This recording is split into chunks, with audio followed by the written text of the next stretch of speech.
सम्मानित साथियों, आप सभी को जय भीम, नमो बुद्धाय। सम्मानित साथियों, बीती रात 14 अक्टूबर शाम के समय निचलौल तहसील के शीतलापुर भट्टी टोला में सम्राट अशोक धम्म विजय दशमी एवं बाबा साहब धम्म दीक्षा समारोह का आयोजन बहुत ही धूमधाम से किया गया। इस कार्यक्रम में मैं भी मानवेंद्र निषाद उपस्थित रहा। इस कार्यक्रम में हमें बहुत सी बातें पता चली और लोगों से रूबरू होने का सौभाग्य भी प्राप्त हुआ। जहाँ तक हमें अनुभव हुआ उससे पता चलता है कि आने वाले समय में समाज में अखंडता व पखंडता के प्रति लोग जागरूक होंगे और साथ ही शिक्षा के क्षेत्र में जागरूक होंगे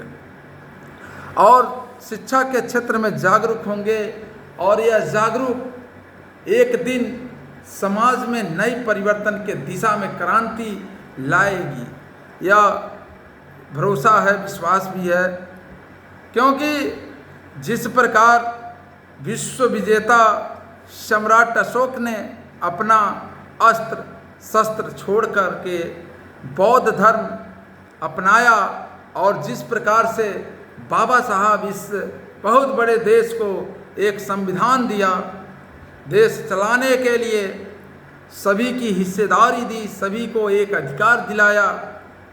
बाबा साहब ने अनेक धर्मों को पढ़ा, लेकिन तार्किक और विज्ञान का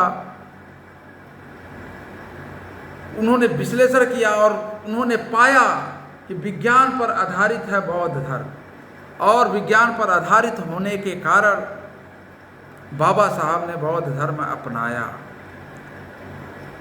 यह चीज़ें समाज में फैली कुरीतियाँ हैं। यह चीज़ हम लोग समाज में छोटे बड़े कार्यक्रमों के माध्यम से लोगों को जागरूक कर रहे हैं और जिस दिन लोग जागरूक हो गए उस दिन सर्व समाज की प्रगति की राह जो है वह बड़ी ही आसान हो जाएगी और एक बार फिर नया इतिहास लिखा जाएगा। और साथ ही दबले कुचले समाज को यदि आगे बढ़ाना है तो उसे मात्र एक ताकत आगे बढ़ा सकती है, वह है शिक्षा। शिक्षा की ताकत जब मिल जाएगी तो क्या सही है क्या गलत है यह हम स्वयं अनुभव कर सकते हैं, पता लगा सकते हैं। और जिस दिन सत्य और असत्य के बारे में जानना सीख गए उस दिन समझिए कि समाज में जो पाखंड फैले हुए हैं, जो पाखंड की व्यवसाय चल रही है, वह समाप्त हो जाएगी।